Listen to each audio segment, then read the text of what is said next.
খুব টায়ার্ড মামু? হ্যাঁ মামু, তুমি খুব টায়ার্ড, শুয়ে শুয়ে জল খাচ্ছ?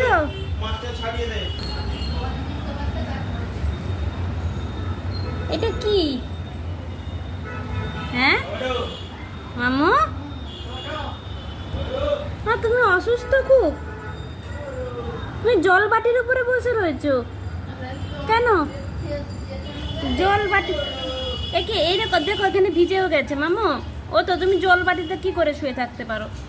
হ্যাঁ তুমি জল বাটিতে কি ও জল খাচ্ছ? হা হা, কি গো এইরকম করছে কেন? মনে হয় খাওয়াটা জোর হয়ে গেছে, পেট ভারী হয়ে গেছে। ডাক্তার কাছে ঘুরে আসার পরে লোকে সুস্থ হয়ে যায়, আর তুমি এইভাবে অসুস্থ কেন? গলায় জলের বাটি ঝুলিয়ে দেবো? ও মা, কি হয়েছে?